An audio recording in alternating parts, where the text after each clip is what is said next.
Hello and welcome. Thank you for joining us. We're here. Another weekend of Premier League football is fast approaching, and we're previewing today on the OLBG Premier League Hangout. It's Manchester United who are at home and hosting the biggest side in the northeast, Newcastle United. I'm delighted to say you caught a glimpse of them now. I'm joined again by resident tipster Gio Mackie. Hi, Gio. Hello, Sam. Nice to be back on. Yeah, well, you're still tipping winners. So the day you stop tipping winners is the day you're off. Okay.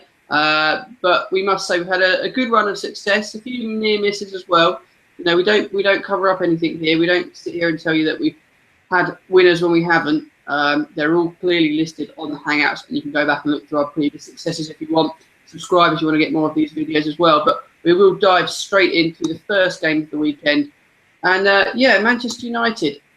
Gio, just your thoughts on how they've started this season. I've seen both their games in the league actually, and I'm not been very impressed. It's been very boring to watch. When I grew up as a wee lad, Man U and Liverpool were dominating teams in England. They were entertaining to watch, and it's been nothing but so far. I know they've got some new signings they're bedding in, but I don't know. I'm just not very enthusiastic about watching them this Saturday. I will tune in, but it's more just because I like football and being prepared to be entertained.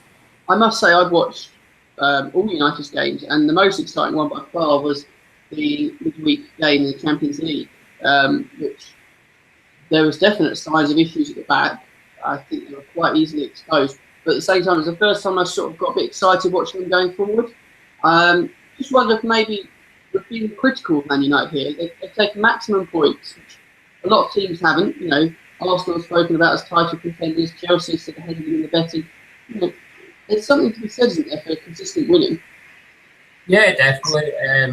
It's a results business at the end of the day, and you know the Man U board aren't going to be unhappy. You know they're going to be happy. They've got 6 points on the board, but for the neutral, I suppose it's not the best entertainment. But like you said, midweek when it caught glimpses of it.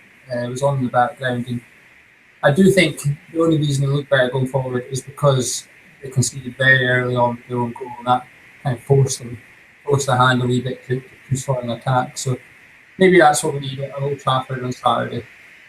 No, certainly very interesting. Obviously, United losing out on Pedro today. He's gone and signed for Chelsea, which surprised a lot of us, I think. And Manchester United fans, transfer activity started well. Obviously, Memphis Depay's come in.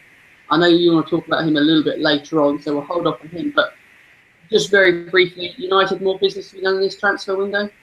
Yeah, I think they'll be one of the busier teams. They've still got their goalkeeping issue. I don't think anyone's overly convinced by Romero yet. I think they still need a striker. I think everyone knows that. It's just a case of who do they get. But we'll wait and see. There's still 10 days or so left in the window. I expect Man U to be the busier team in England. No, I think we'll all agree on that one. Well, let's not ignore the visit to Newcastle. Historically, a very well-established Premier League side. They obviously had a brief hiatus back down to the Championship in recent times. But since coming back up, they've not endured the easiest of times. It can be a bit of a soap opera at St James's Park. Well, obviously, a couple of games in, they picked up, a good point against Southampton. Losing to Swansea, I didn't see the whole game. I've seen a lot of highlights. I've spoken to a couple of Newcastle fans on Twitter that said, you know, that they're not panicking. Swansea are a good side. Obviously, there was 10 men as well. Just watching a brief overview on Newcastle and the management of Stephen McLaren. I think they can steady the ship there a little bit. Well, I think he is under a wee bit of pressure. I like McLaren. We want him at my club, no. But in terms of like betting, I think he's a safe pair of hands to have looking after your coupon, if you like. They've recruited well, though. Ashley is finally spending the money like he said he would. I don't know enough about their players, bar Ronaldo, but again, we're going to mention him later on. But they're looking at bright young prospects, which is probably what Newcastle need to try and do what they did a few years ago in Pardew. Unfortunately, that team got dismantled. The likes of Kabay and Cisse, and Cisse's still there, but Kabay left. But I think they'll be fine this season, Newcastle, but it's just, I think they were lucky it was only 2-0 against Swansea, actually. I think Swansea could have a lot more goals than they did. But yeah, a very good point against Southampton too. No, definitely. And I'm friends with a lot of Newcastle sporting friends who've got high hopes this year. And I think McLaren will be given the time. I think he's the right manager. And as long as they see cash being spent, I don't think they ever minded big players going. No one's ever happy about that. But when then you saw a £30 million fee come in and none of it spent, probably going to, any right-minded fan will be annoyed at that. We'll move on to have a little peek at the head-to-head. Now, focusing on this game, we talk about it a lot. Theo and I have differing views. Sometimes the head-to-head records we're not so interested in. We've mentioned both these teams have changed pretty much full 11s in the last 3 years. We went back 3 years ago. One consistently, that stat at the bottom, that Wayne Rooney loves scoring goals in this fixture. I remember he scored a fantastic volley at Old Trafford. I think it was when he was relatively new to United. He loves this game. And scored 11 goals in this fixture. So we'll talk about him a little bit later in his form. United have got the head-to-head record. They're 6 out of 7 in all competitions, home and away, and obviously scoring 17 and conceding 6. And if you look at the results at Old Trafford, Newcastle have won one, but you're going to see that Man United overwhelmingly have got the better record at home. Your stats are on the screen there. If you go on those, it's hard to see Newcastle getting anything. But they're different teams, aren't they, at this stage? Yeah, we spoke about this last week in depth, but I'm not one for head-to-heads, as you know. It's not just the teams that change, it's the manager as well. This is McLaren's first fixture against Man U's and Newcastle manager. This is Van Gaal's third fixture against Newcastle's Man U manager. Some of those stats we've got up there, Alex Ferguson was in charge, so that's how outdated it can be. But you do get games like this where the stats are really overwhelming in favour of one side, and boogie teams do exist, and there is a massive confidence boost or confidence loss, if you like, in Newcastle's favour here.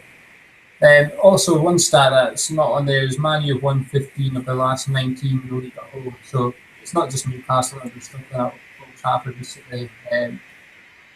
Grinding results out or not, Old Trafford is turning into a bit of a fortress again. Which is interesting because we felt under the reign of David Moyes, people had lost that fear factor. And it'll be a huge boost for United to build that element of, an intimidating, a fearful place to go. Because I still think under David Moyes, that's one of his biggest failings as a Manchester United manager, where his home record was dreadful. You can forgive going away and losing, but if you're losing your home games and you're meant to be a top 4 side, it's just not going to happen. We've got the graphic at the bottom there now. Rooney's come out today and said, I back myself to score goals. People shouldn't judge me after just 3 games. I'm in a good place. I'm happy with the additions to the side. To me, that's saying one thing, but doing another. I watched him for the full extent of a lot of these games he's played in. And considering Van Gaal's told us he's going to be the focal point of the attack for the majority of matches, he hasn't looked at it. He's been dropping deeper to try and pick up the ball. Do you think Rooney's losing patience, or he's just wanting to be involved in the game more because he's used to playing a deeper role? I think he's putting too much pressure on himself. I know he's coming out and saying all this stuff to look like he's confident in that, but why is he putting pressure on himself to do this? He could just say nothing and just get on with it and do his job, do his talking on the football pitch. I do like Rooney as a player. I don't think he's ever been world class. I don't think he ever will. Is he good enough for Man U? Well, that's a debate for a different show. But he's got, like you said, though, he's got a fantastic record against Newcastle. He's going to be buzzing for this fixture. I think it's probably come at the right time for him as well, because against Spurs, barely noticed him on the pitch, and against Villa, he was just as horrendous, actually. Yeah, I mean, we put a tweet up afterwards and wanted members and followers of OLBG to give us their views. And the overwhelming majority were pretty disparaging of Rooney, but there were a few in them that said, well, hang on a minute. Is it Wayne Rooney's fault that he's not getting the service, he's getting frustrated, and he's not got the patience to go and stick in those positions? He's meant to be a team player, and sometimes he's got to be a bit more selfish in the fact that he's got to stick out in those positions where the ball will come to if he waits. But other teams, the team around him have got to make sure he's given that supply. And if it's something, I think if Schweinsteiger can get fit and start starting games, I think you see a real difference. I think he can help link that play. Whereas I think Carrick and Schneiderlin probably aren't the right players to be expecting things to be created in the middle of the park. That's why you've got your wide men on the pitch. And if Rooney's not patient enough to wait for the ball to come in from the whip, he's going to have to be using someone like Schweinsteiger. Memphis Depay cutting in. He looks an absolute talent, and we'll come on to him. But I felt Rooney to score and United to win did look skinny. But I put it on there because it's such a consistent fixture result. I'm sure it'll interest some Man United fans or people that like a short price and a goal scorer. Yeah, it's the stat bet, isn't it? If you're going to go by stats, that's your bet. And 30-10 is not a bad price when you consider the price for Man U to win, which you're ready to see in a minute. Yes, which we'll come on to shortly. Obviously, we've mentioned a lot about United. Newcastle, though, what do you honestly expect of them this season? Because I don't see them in a relegation battle, but I put them probably on a par with, I don't know, Swansea are clearly a superior team. Southampton are going to be a superior team. Do they fall in with the Palaces and maybe the West Hams of this league? Possibly even the Evertons, if the Evertons are having a bad day? Yeah, I think there's a middle tier of the Premier League, if you like, who they're probably not going to go down. They're not going to get into the Europa League. Newcastle's in that middle three for me. And it depends when the cup games come around, but they've got to be looking for a cup run to try and get their fans on side. Yes, I think that's definitely one of the things they need to do. Well, we spoke to a Newcastle fan, and if you head to the OLBG blog section of the website, Miko70, he's an honest and open Newcastle fan. He has written a fantastic piece. He previews most of their games, and he's very honest. He's made his bet very clear, and he's going for a man that Gio, I think you like, and have previously mentioned on the OLBG Hangouts before. Do you want to just fill us in? Yeah. Before then, time against 2, and he obliged. The one is a huge and score out. Newcastle score could very well be there. You think that he's at 6-1? That's a good bet that Miko's putting up. Yeah, definitely. I can just do what you said. He really knows about Newcastle. Definitely. The OLBG members tip on the screen there. They're going for Manchester to win at 2-5. Gio, that looks short. Yeah, but understandable. It's a cumulative. It's not but with a little time to pop, a bit risky, but safe.